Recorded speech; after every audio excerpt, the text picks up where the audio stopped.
Bonjour à tous et bienvenue sur Séphiroth et compagnie. J'accueille les balances pour les énergies du mois de novembre. Donc un très beau mois à chacun. Je vous souhaite le meilleur, plein de bénédictions puisqu'il est bien question de ça dans votre tirage. On va le voir tout de suite avec le faiseur de pluie. Juste avant, je voudrais vous parler, puisque j'ai tiré une lettre hébraïque, je suis tombée sur le Kof. Et donc le Kof, on est sur un moment d'élargissement de conscience très fort. Un moment aussi où on vous demande de vous engager totalement, d'y aller, je dirais, avec vos tripes, et d'y aller avec beaucoup de discernement. De toute façon, ce que vous allez chercher manifestement dans votre mois de novembre, c'est la bénédiction, c'est l'abondance, c'est le fait que, allez, les choses viennent sur un sujet fort, un sujet neuf. Alors, le faiseur de pluie, justement, c'est celui qui a cette capacité énorme à être créateur dans sa vie, à faire venir l'abondance, et donc il sait recevoir. Il a cette conviction vissée au fond de lui que de toute façon, justement, la vie, elle ne veut vous apporter que ça, que comment est-ce que je peux vous dire ça ? Elle veut vous remplir, en fait, de tout un tas de belles choses. Voilà, ça n'empêche pas les épreuves, mais les épreuves, on les traverse. Et on les traverse toujours pour, ressortir plus fort et grandir, et avec justement ce changement de plan de conscience derrière. Ce que je peux vous dire aussi avec le Kof, c'est qu'en fait, il faut être totalement soi-même. Le Kof, c'est la lettre de l'anticonformisme totale et complète. Voilà, faut arrêter de singer la marche du monde, c'est primordial. Alors pourquoi est-ce que je vois que c'est très puissant ? Puis d'ailleurs, derrière, j'ai un autre 6 de denier, donc je commence par un 4. Ça veut dire qu'il y a quelque chose que vous voulez ancrer dans la matière. Je veux y aller. Et cette fois-ci, je veux retrouver une grande stabilité par rapport à ça. Avec cette carte, on est dans le refus de la stagnation. Donc une très belle énergie pour un mois de novembre, je trouve, où là, en fait, faut avancer, sans avoir peur de laisser des choses derrière soi, parce que tout ce que vous pouvez construire au niveau de votre foyer, dans votre santé, tout votre sphère, je dirais, c'est vraiment la construction de sa sphère, ce 4 de terre. Et donc, pour aller vers ce 10 qui représente vraiment tous les gros projets, les gros changements de vie, un espèce d'épanouissement, une grande création. Là où on sent que voilà, ça bouge très fort, pour rentrer dans cette roue médecine donc, que j'ai faite, je commence avec le magicien.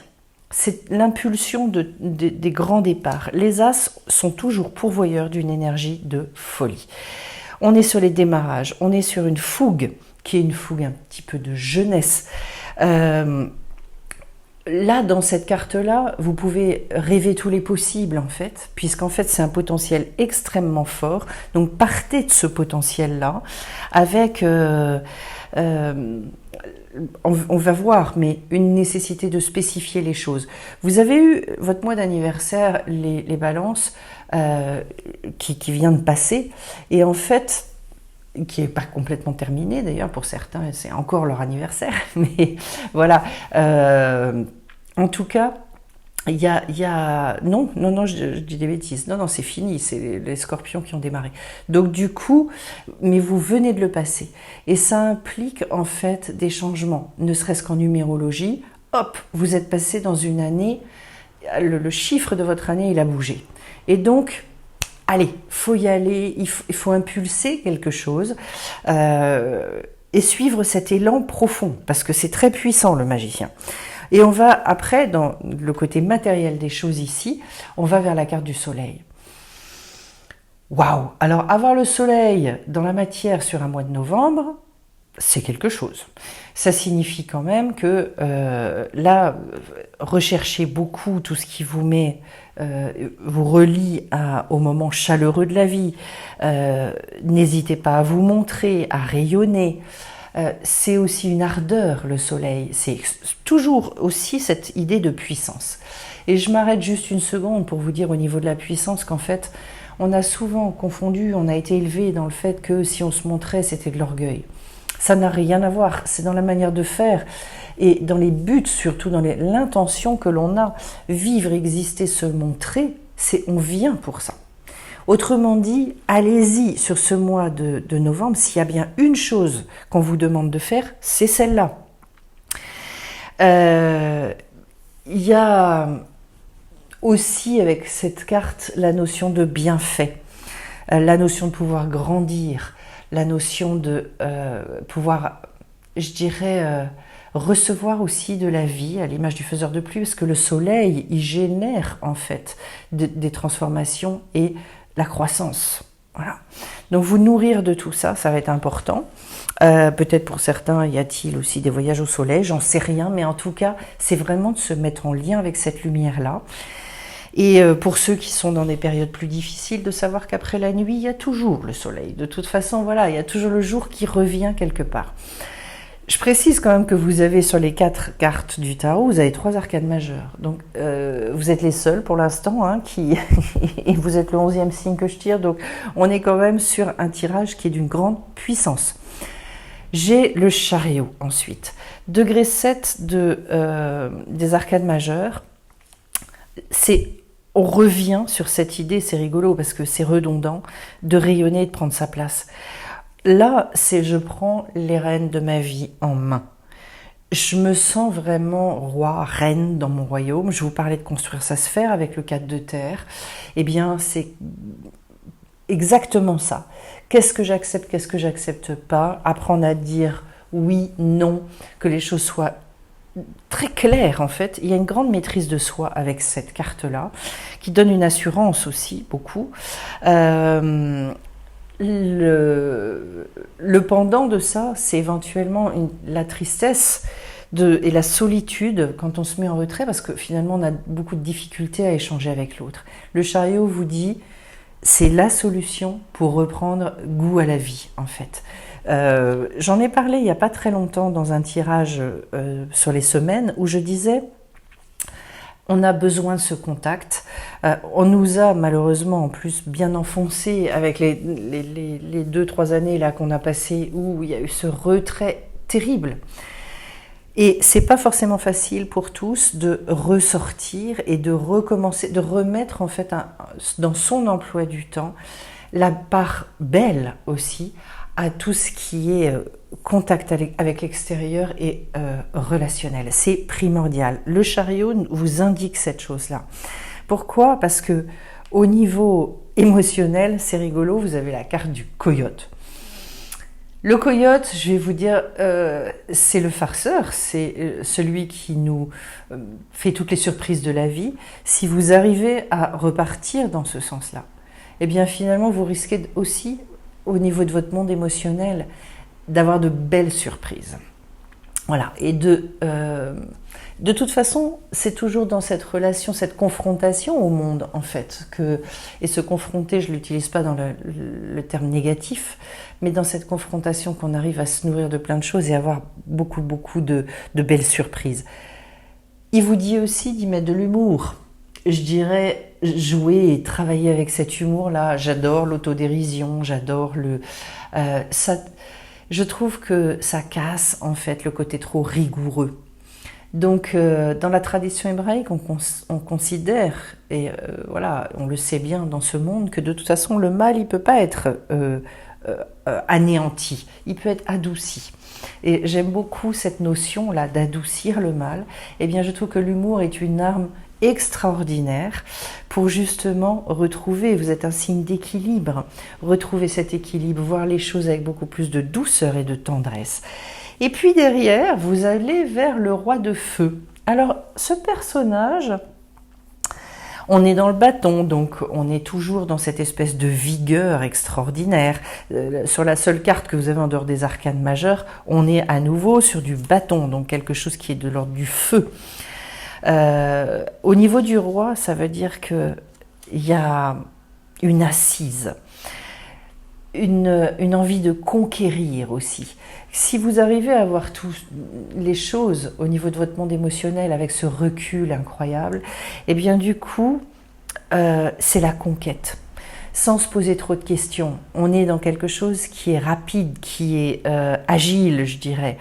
Voilà, c'est comme ça d'ailleurs que se définit ce personnage. C'est dans cette conquête-là, c'est parce qu'il agit que finalement il exprime qui il est. Et vous pouvez parler aussi avec cette carte de bénéfice inattendu. Donc on revient aussi sur cette notion de bénédiction. C'est quelqu'un de très très optimiste et de très résolu. Voilà. On revient aussi sur la notion, une chose très importante, de ne pas remettre en cause son pouvoir. Je vous parlais de votre puissance intérieure tout à l'heure. C'est très important d'assumer cette puissance-là. À partir du moment où vous ne l'utilisez pas pour écraser les autres, il n'y a aucun problème. Aucun problème. Voilà. Au niveau mental, eh ben, c'est pas n'importe quoi, parce que j'ai la carte du serpent, donc j'ai toute cette idée de mue, c'est-à-dire peut-être qu'il y a besoin de réviser certaines de nos croyances. Finalement, à quoi je crois? Vous savez, quand je travaille en consultation, qu'est-ce qu'on en voit des croyances sur ce que c'est que être un bon parent, sur ce que c'est que... Il y a des personnes, j'ai cet exemple-là qui me vient à l'esprit, qui considèrent, alors qu'ils sont vraiment malheureux en couple depuis des années et des années, qui ne voient pas de solution, ou voilà, moi j'essaie toujours de recréer le lien quand c'est possible, mais la plupart du temps, en fait, il y a une espèce de fermeture, il y a des renonciations au niveau du couple qui sont terribles, mais on se dit, non, mais pour les enfants, de toute façon... surtout, pas de conflit, pas de crise, pas de ceci, pas de cela, je vais jusqu'au bout. Je vais jusqu'au bout du bout. Et puis, il y a il y a quelque chose qui s'éteint complètement. Et souvent, je dis, est-ce que c'est la vie que vous aimeriez que vos enfants aient? Et on me dit, non, j'ai pas du tout envie qu'ils vivent la même chose que moi. Et je leur dis, c'est l'exemple pourtant que vous leur montrez. Et les enfants, ils retiennent pas ce qu'on leur dit, ils retiennent ce qu'on vit. Voilà, ils retiennent qui ils sont, qui on est, je veux dire. Et donc, au niveau du serpent, c'est tout ça. C'est-à-dire d'accepter aussi de se libérer de certaines choses qui n'ont pas de sens, en fait. Ce qui ne fait plus sens dans votre vie et qui va vous donner la possibilité derrière, parce qu'on arrive au niveau de la carte de la justice, de retrouver un équilibre. Un équilibre.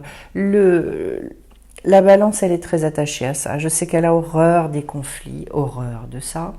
Elle n'est pas la seule, mais chez elle, c'est l'harmonie qui prime, c'est ce besoin-là de douceur, de beauté aussi dans la vie, il y a cet aspect-là. Eh bien, cette carte de la justice, je vous dirais, elle vient vous dire, si vous arrivez à opérer ça, vous retrouvez justement ce bel équilibre. Quelles sont les choses dont j'ai encore besoin dans ma vie? Qu'est-ce qui me manque dans ma vie? Ce sont toutes ces questions-là. Pour arriver à une stabilisation, mais à un autre niveau.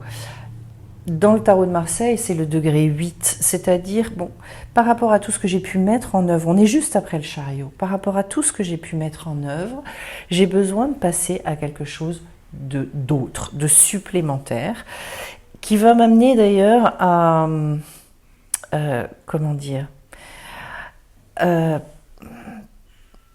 à me remettre en mouvement, en fait, mais complètement différemment.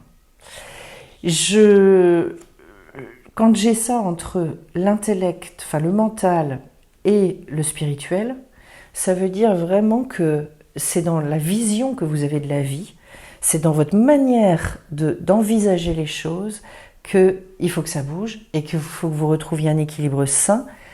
Je reviens sur la notion de sens. Que ça ait du sens.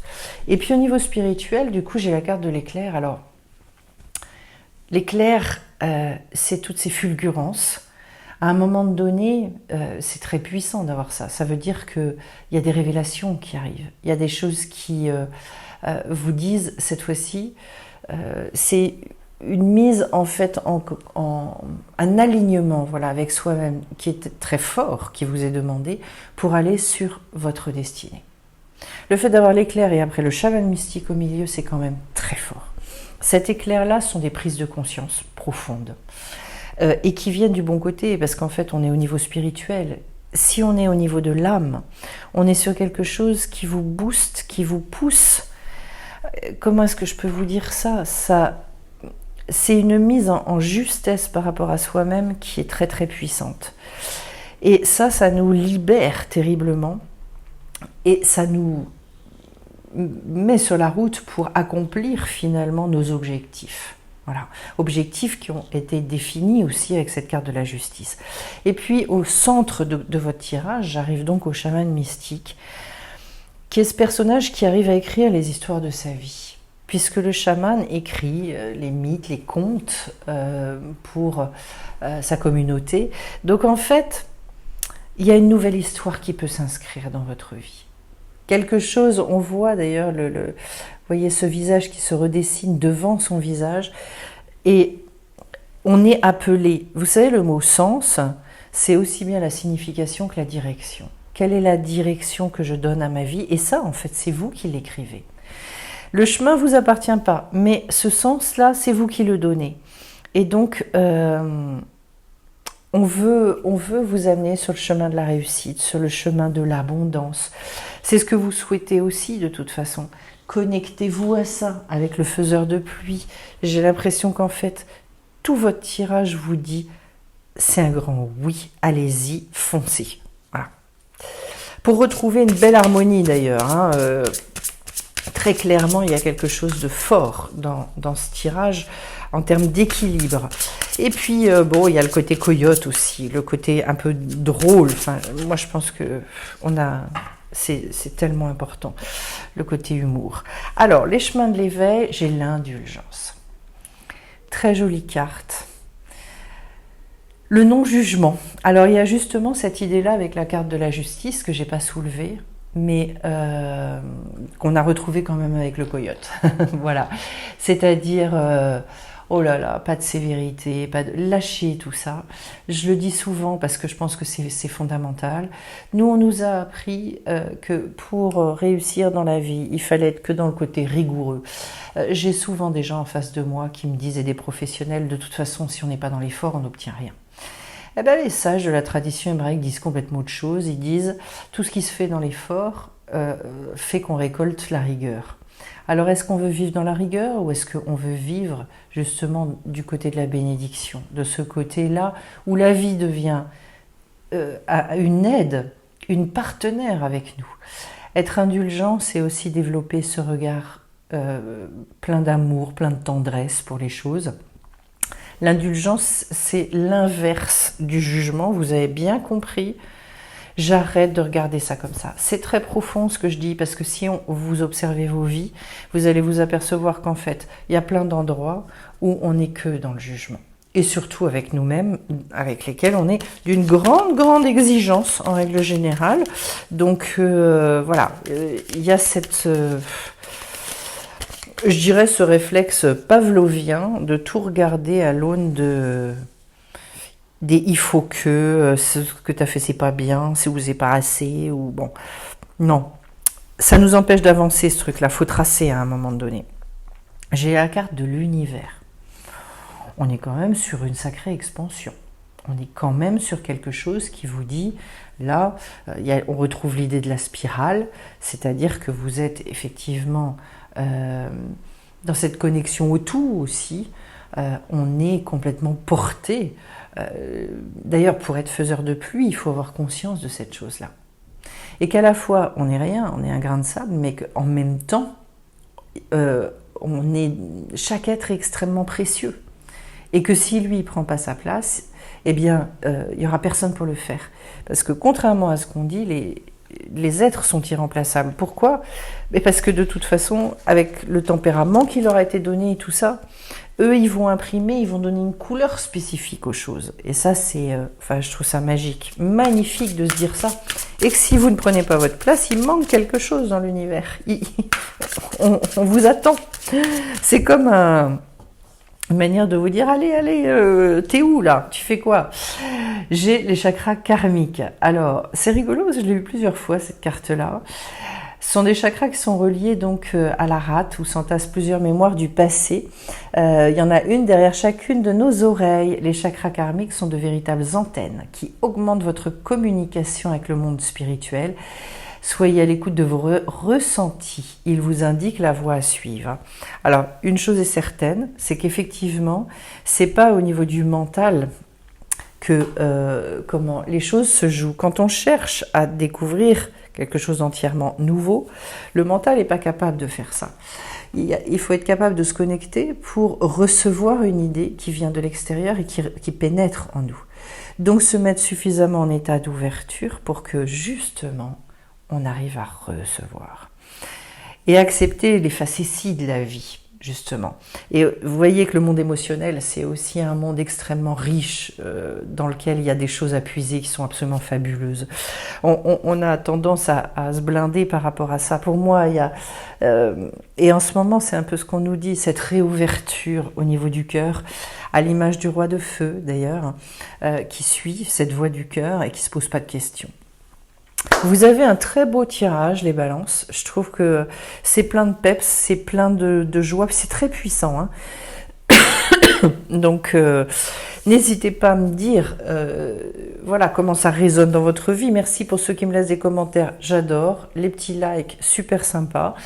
Et je précise donc qu'à la fin du mois de novembre démarre le 2e niveau de la formation sur les lettres hébraïques qui va vous parler cette fois-ci donc des différentes significations très condensées en fonction de chaque lettre. Dans quel cas s'en servir en fait, c'est ça. C'est mis en lien aussi avec des endroits du corps et j'explique le phénomène énergétique pour savoir pourquoi est-ce que c'est si puissant. Voilà, et comment s'en servir naturellement. Donc ceux que ça intéresse, vous pouvez aller voir sur sephiroth-et-compagnie.com. Il y a plein de choses qui sont proposées et on se retrouve bien vite sur la chaîne. À très bientôt et très beau mois de novembre à vous les balances. Bye bye.